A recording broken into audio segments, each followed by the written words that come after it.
Erzuaria qui correspond à Lufaverge, et donc Ad Publicanos qui correspond à Saint-Sigismond d'Albertville approximativement. Donc c'est une voie, la voie principale qu'on a étudiée tout à l'heure avec Nicolas, c'est celle-ci, et elle arrive donc à Publicanos, et elle continue sur Chambéry, qui est les Longs, on verra dans l'après-midi. Ici, il y a une voie secondaire, au départ une voie secondaire, qui deviendra une voie plus importante par la suite, qui permet de rejoindre Boutaïque et Annecy, et par la suite Genève. On verra dans la présentation d'Henri Comte juste après.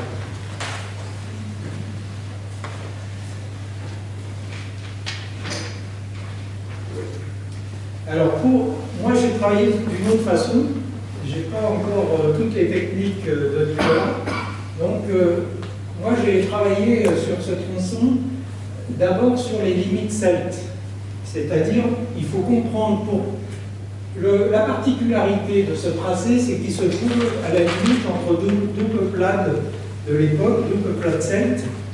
D'un côté, ici, vous avez les Allobroges, et de l'autre côté, vous avez les Ceutrons, ou Centrons, qu'on a vu tout à l'heure. Et donc, les frontières ont changé dans ce secteur à plusieurs reprises. Et donc, moi je propose ici, c'est une carte de Pierre Broisse qui a été faite de la cité de Genève et qui montrait toute la partie historique de la partie romaine de la cité de Genève. Et donc, là-dessus, j'ai proposé un tracé qui est accepté, au moins pour cette partie-là, par certains chercheurs. D'autres chercheurs le font passer ici, c'est-à-dire que lui le faisait passer ici, et d'autres chercheurs encore le font passer un peu plus loin pour rejoindre Tours en Savoie, ici. Alors, c'est discutable. Moi, je pense que la limite celte était plutôt au niveau ici, donc on a une limite, c'est les Aravis. On sait que jusqu'ici, la limite celte est bien ici, ça, c'est pas discuté. Et après, certains chercheurs pensent que la limite continuelle au niveau de la montagne de Mons, c'est-à-dire que c'est la limite actuelle entre la Savoie et la Savoie. Ensuite, on discutera plus tard, je vous expliquerai pourquoi je propose cette limitation-là. Ce qu'on sait, c'est que ici, Ad Publicanos, c'est un péage. Un péage, ce qu'il faut voir, c'est que ces deux zones celtes n'ont pas été conquises par les Romains en même temps. Il y a plus d'un siècle entre l'annexion des Allobroges par les Romains, qui se fait vers 141 à peu près avant Jésus-Christ. 121 avant Jésus-Christ, et la partie Centron, je ne sais pas très bien précisément, mais qui est autour de 41, je crois. 15. Il y a plein de discussions à ce niveau-là. Donc on voit qu'il y a quand même plus d'un siècle entre les deux annexions. Donc il y a, au moment où les Romains sont arrivés, on va voir, donc avant d'attaquer la partie romaine, on va voir que ici, quelle que soit la séparation, qu'elle soit ici ou ici, ça ne change pas énormément. Ce qu'on veut dire, c'est que la zone qui était la plus tranquille pour le passage entre ces deux zones-là, c'était le Tamier pour les Allobroges. Et pour les Ceutrons, c'était de passer par ici, où ils étaient plus tranquilles dans leur zone. Donc on peut penser que les deux voies existaient, mais utilisées différemment suivant les besoins et suivant l'époque.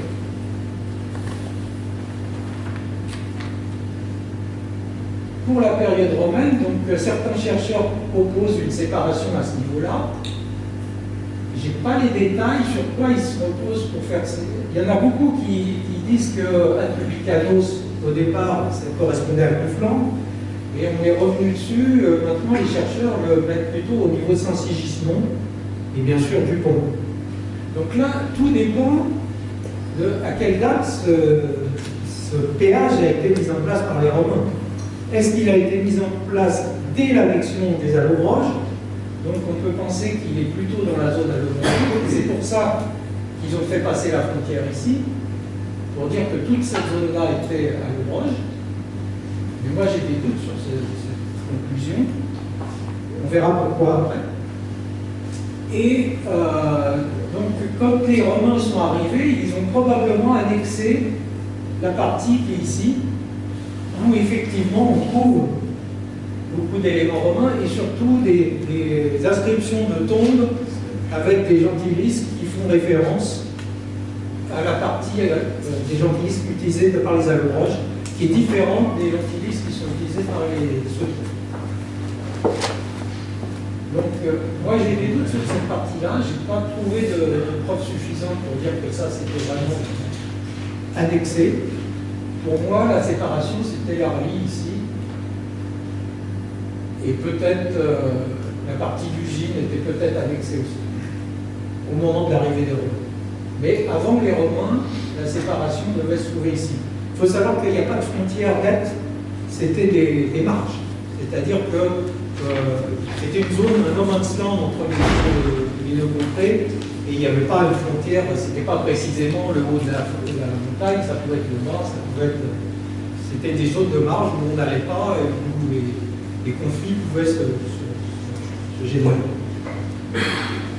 Ensuite, à la fin de la période romaine, on a une autre chose qui arrive, c'est les diocèses. Vous savez que les diocèses commencent déjà à la période, dès la période romaine, à la fin de la période romaine. C'est les Romains qui créent les diocèses avant la religion chrétienne, avant d'adopter la religion chrétienne. Donc les diocèses ont été créés tout de suite, un petit peu avant la partie que les Romains impliquent, acceptent, face de la chrétienté et la religion de l'État. Ils avaient déjà créé des diocèses, quelques dizaines d'années avant. Et donc là, on a une carte qui est du XIVe siècle, qui donne le diocèse de Tarentaise, ici. Le diocèse, ici, la partie du diocèse qui correspond au Grenoblois, à Camus-Haro, à Grenoble, et la partie du Genevois, ici, avec les Canades d'Annecy. C'est une carte du diocèse de Genève.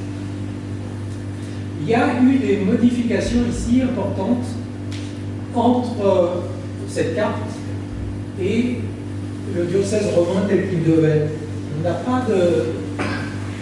Tous les historiens que j'ai consultés disent que dès le départ, le diocèse commençait ici, ce qui n'est pas le cas. On retrouve des écrits qui nous permettent de dire que le diocèse était probablement beaucoup plus près de l'Arlie au départ.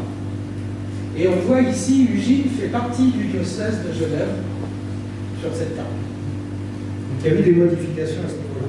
Et ces limites de diocèse sont importantes pour comprendre quand même les évolutions.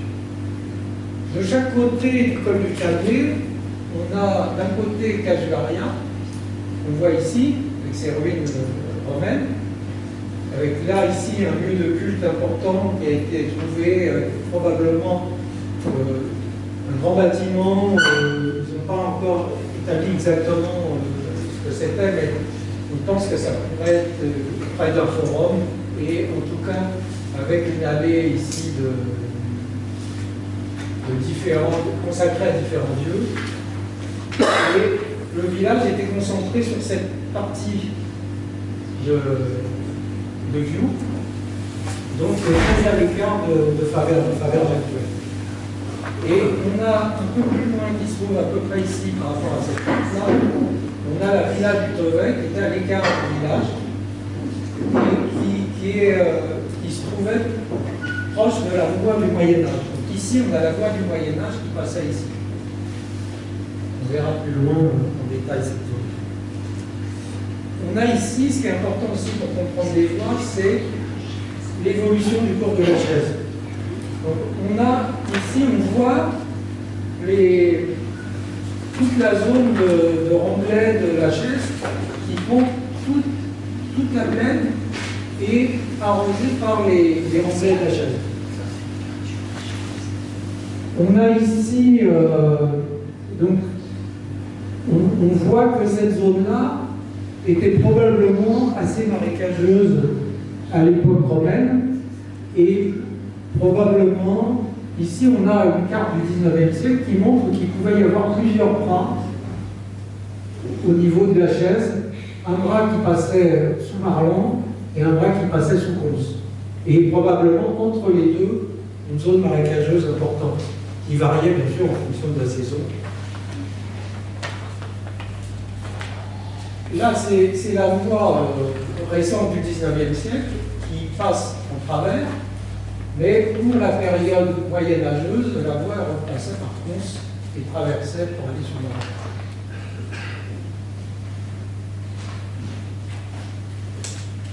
De l'autre côté, on a Gilly qui s'était installé au niveau du chapitre, vers le Rachis, et ici, au niveau des édifices, il y avait un édifice important, une villa importante qui a été trouvée ici, donc on pense, ça c'est des voies plus récentes, et on voit qu'il y avait probablement, la voie a très peu changé par rapport à la voie Sarre, mais il y avait probablement une voie qui descendait vers le Rachis ici.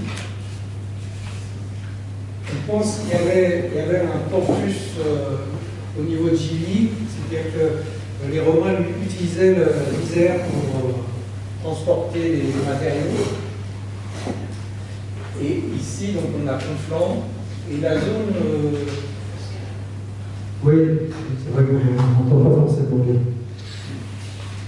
Alors, on a parlé de sanctuaires de confins, c'est-à-dire que les sanctuaires qui sont ici à Vioux et les sanctuaires qui sont à Gilly et aussi à Mercury, probablement étaient ce qu'on appelle des sanctuaires de conflans qu'on trouve à certains endroits dans les frontières romaines qui permettent, quand on passait dans une cité à une autre, de préparer son passage en demandant au Dieu de vous aider, etc.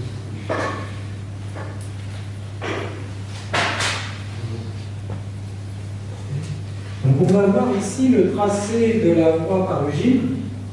Donc c'est la voie qui est la plus souvent citée comme voie romaine, avec des bonnes raisons. On voit qu'on a des fouilles romaines qui ont donné beaucoup de résultats ici. On a la villa du Tovet qui se trouvait ici. On a quelques éléments romains connus au niveau de Cons. Et un trésor romain qui a été trouvé au niveau de Marlan. Ainsi que quelques éléments romains qui ont été trouvés, des fouilles, au niveau du Gilles. J'ai regardé toutes les voies possibles. Il y a une voie qui est proposée par ici, qui passe par là, mais qui est l'hiver qui est continuellement inondé et qui était difficile à emprunter en dehors de l'été. Donc on pense que la voie a passé effectivement par là et par Cons. Et ici, il y a deux possibilités. Soit il y a une voie qui passait, probablement la voie la plus ancienne, qui passait au niveau du Tovet et qui devait rejoindre Vioux par ici. Et une voie peut-être après la destruction du Tovet qui devait passer peut-être plus directement. Parce qu'on sait que le Tovet a été abandonné et n'a jamais été reconstruit à l'endroit où il était.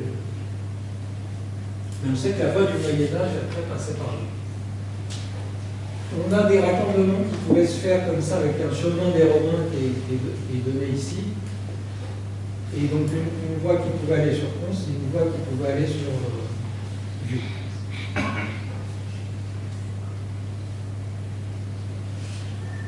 Au niveau d'Ugine, pour continuer après Ugine, on a la voie la principale qui est donnée par tous les chercheurs et qui n'est pas contestée. C'est cette voie-là qui passe par Palu, au ras de la colline, dans les bois, et qui redescend après sur Saint-Sigismond. C'est la voie la plus directe. On a aussi des témoignages du XVIIIe siècle et du XIXe siècle qui nous indiquent qu'on pouvait passer l'été le long de l'Arly, mais dans des périodes très courtes, au moment où il y avait peu de... Mais ça obligeait à faire des traversées de l'Arly à plusieurs endroits, ce qui est assez compliqué. Et on a aussi des trésors, des éléments romains. Un élément romain qui est ici, qui correspond à une stèle de Tombal. Ici, il y a une petite chapelle, il y a un élément romain.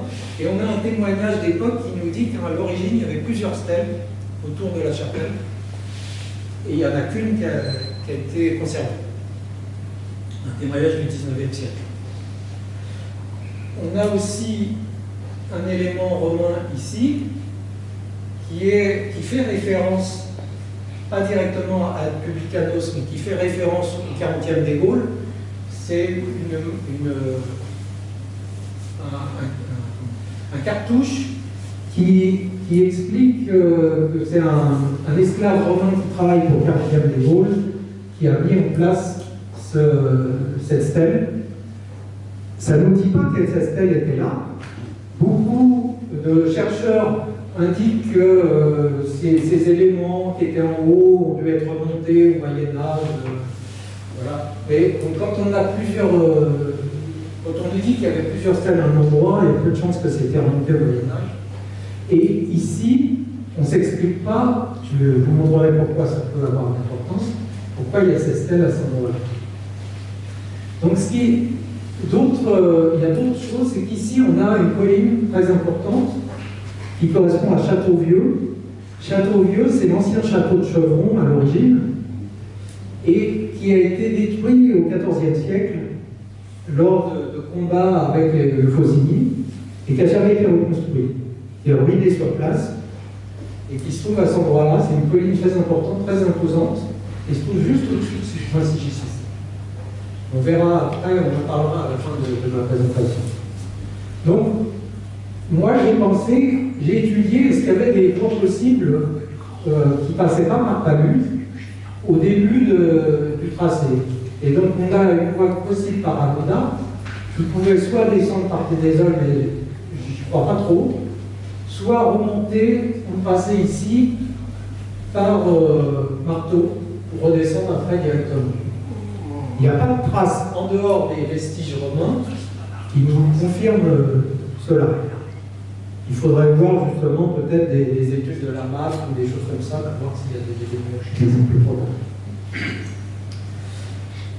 Là, on va voir le cas de la voie par Tamier. Donc la voie par Tamier, la plus évoquée, c'est une voie par le chemin des Romains, qui passe ici, qui rejoint les Prières, qui passe par Fontenay et qui continue. On a les éléments romains qu'on connaît, il y a quelques pièces qui ont été trouvées ici, quelques pièces qui ont été trouvées là.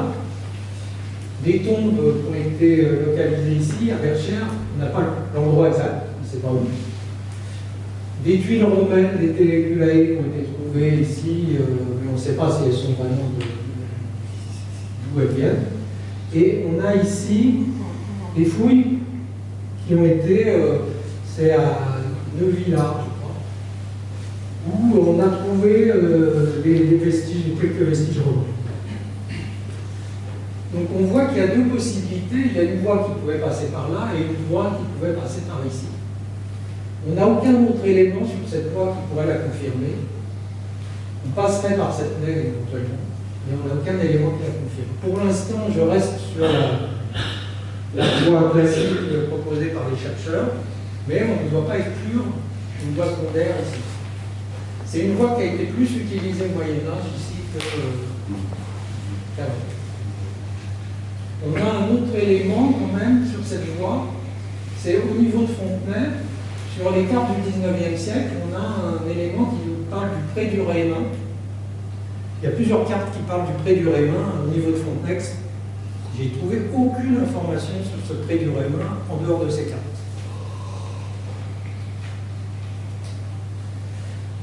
On a un autre élément important sur cette partie-là, c'est ce qu'on appelle le rocher des trois évêques.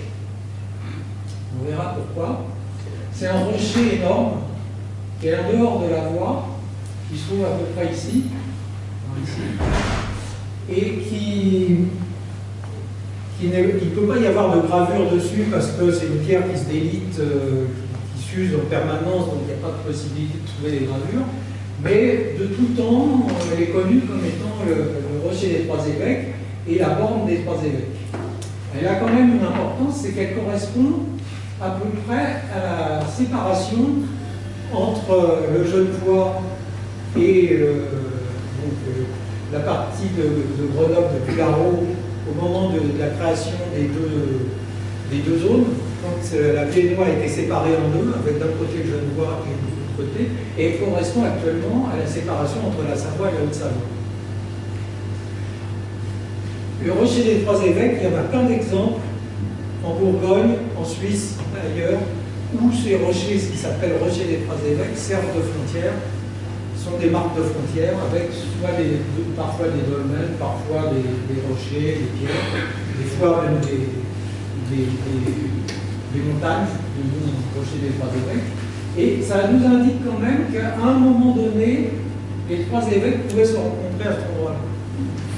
C'est-à-dire qu'il y a eu un moment, probablement avant la création du tamier, il y a eu un moment où les trois limites se trouvaient là, ce qui n'est plus le cas actuellement et ce qui n'était pas le cas au moment du tamier.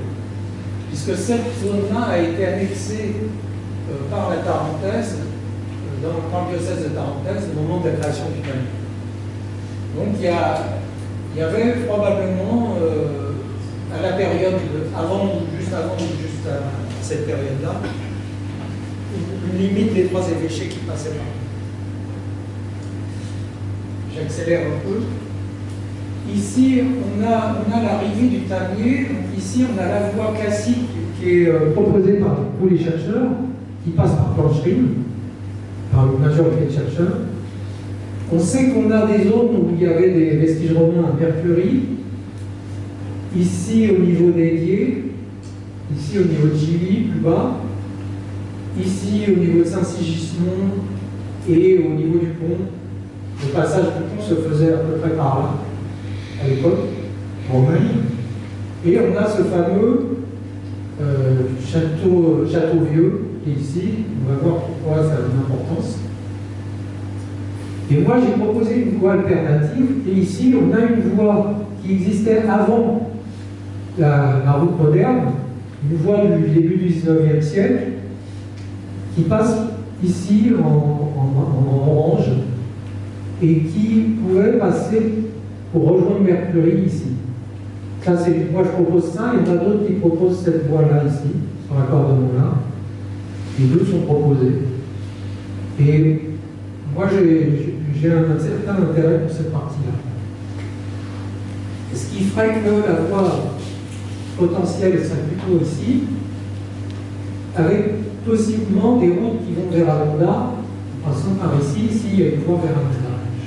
Ou ici, la voie par Palu, on peut passer là ou là.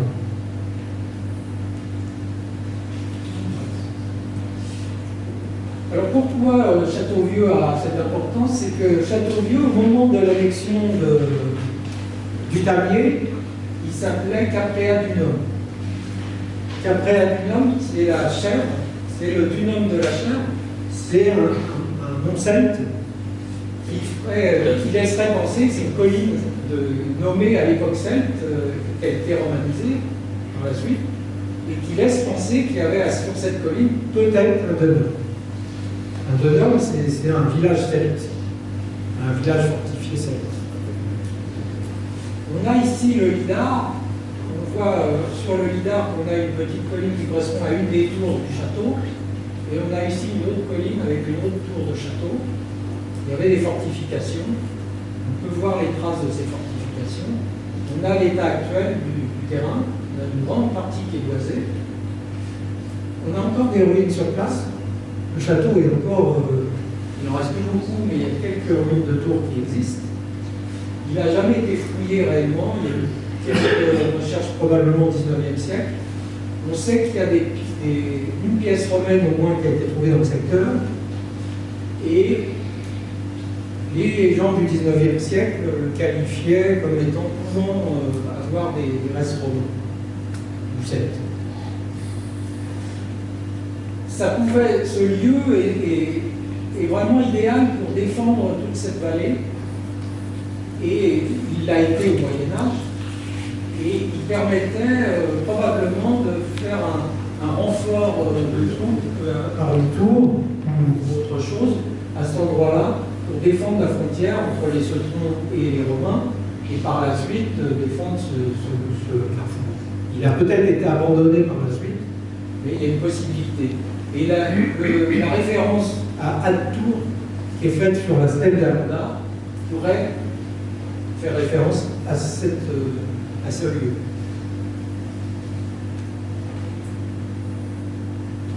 Une conclusion, c'est que donc on voit qu'il y a plusieurs possibilités de voie, que toutes les possibilités n'ont pas été approfondies, que sur ce secteur, il y a encore des choses, on l'a vu déjà dans la présentation précédente, que les chercheurs proposent des hypothèses, et que ce n'est pas toujours les bonnes. Il y a des nouvelles technologies, les nouvelles avancées permettent de comprendre certaines choses. Vous aurez plus de détails dans les écrits qui seront publiés, parce que là, c'était trop court. Bon, finalement, on a à peu près dans les temps. Voilà. Alors, je voudrais donner quelques précisions sur le sanctuaire. Donc, le sanctuaire qui a été fouillé il y a maintenant une quinzaine d'années. Alors, effectivement, ce que l'on retrouve dans ce sanctuaire, c'est un grand bâtiment rectangulaire qui pourrait correspondre à ce qu'on appelle une basilique. Une basilique de sanctuaire donc, qui pouvait abriter des divinités. Et actuellement, il y a Joël Céramon qui a fait la fouille avec Robbie School. Et effectivement, il pencherait plutôt maintenant pour l'hypothèse qu'il y ait pu y avoir à l'intérieur de ce bâtiment la brigade capitolique, sous région. Ce qui nous fait dire ça, c'est les éléments d'un trône en arbre qui a été trouvé. Donc, pratiquement le seul Dieu qui peut être assis dans un trône, c'est la terre. Et puis, on a un pied de statue aussi qui pourrait être, c'est un pied de statue féminine qui pourrait être ou non une lumière pour ses enfants. Voilà, donc ça c'est la dernière hypothèse de Joël Céramon. Alors, effectivement, ce sanctuaire qui se trouvait sur un lieu de passage important, comme on l'a dit, permettait l'accès au col du Petit Saint-Bernard, et effectivement, les dévotions qu'on espère à ce moment-là, soit pour remercier la divinité d'avoir bien passé les actes, soit pour les passer convenablement aussi. Alors, on ne va pas parler des photos, bref, voilà. Par contre, la brigade qu'on va trouver, la brigade sauvage, l'intérêt c'est qu'elle